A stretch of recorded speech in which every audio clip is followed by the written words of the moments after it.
नमस्कार भक्तजनों, जय श्री विष्णु। हर युग में अधर्म के नाश और धर्म की रक्षा के लिए प्रभु ने लिया है नया रूप। हर एक अवतार में छुपा है एक गहरा रहस्य।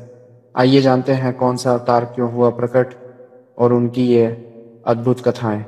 नमस्कार, मैं प्रथमेश और स्वागत है आपका दशावतार की कहानी यूट्यूब चैनल पे। हवा में अब भी गर्जना की गूंज थी।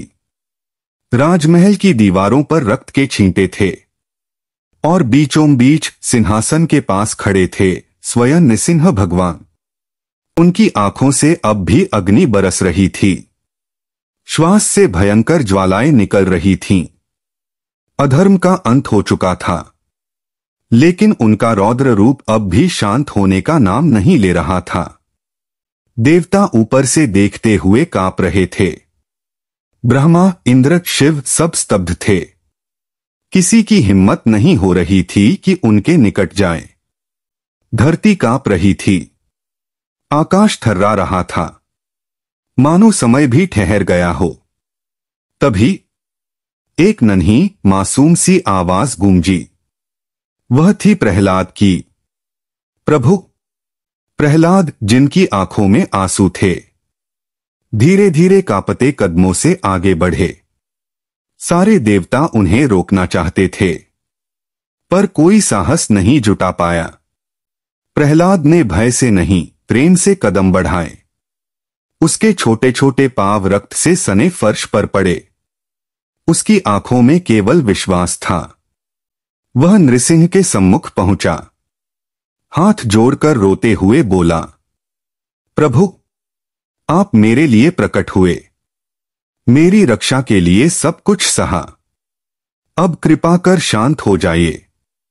क्षण भर को सब स्तब्ध रह गए। नृसिंह की अग्निमयी आंखें प्रहलाद पर पड़ी। एक पल को गर्जना थमी। प्रहलाद उनके चरणों से लिपट गया। प्रभु, आप ही मेरे पिता हैं, आप ही मेरे रक्षक। अब इस बालक पर दया कीजिए। वह रोता रहा। उसके आंसू नृसिंह के चरणों को भिगोते रहे। धीरे धीरे उनकी सांसों की ज्वालाएं शांत होने लगीं। गर्जना धीमी पड़ने लगी। वह भयंकर रूप जो देवताओं को भी भयभीत कर रहा था, अब करुणा में बदलने लगा। नृसिंह ने अपने विशाल हाथ से प्रहलाद के सिर पर आशीर्वाद रखा। उनकी आंखों से अब अग्नि नहीं, करुणा की धारा बह रही थी। और तब उनकी गूंजती हुई आवाज प्रतिध्वनित हुई, वत्स प्रहलाद, तेरी भक्ति ने मुझे बांध लिया है।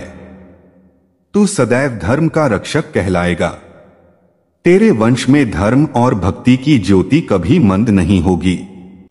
देवता ऊपर से जयकार करने लगे। ऋषिमुनियों ने हाथ जोड़कर प्रणाम किया और प्रहलाद की आंखों से बहते आंसू मुस्कान में बदल गए। इस प्रकार भक्त और भगवान का अद्भुत मिलन हुआ, जहां भक्ति ने रौद्रता को भी शांत कर दिया। भक्तों, प्रभु के प्रत्येक अवतार की कथा में छुपा है गहरा रहस्य और हर कहानी हमें धर्म, भक्ति और सत्य का नया संदेश देती है। तो जुड़िए अगले भाग में और जानिए दशावतार की कहानी। अगर आपको ये कथा पसंद आई हो तो इसे लाइक करें, शेयर करें और चैनल को सब्सक्राइब करें, ताकि हर दिव्य अवतार की गाथा सबसे पहले आप तक पहुंचे। जय श्री हरि।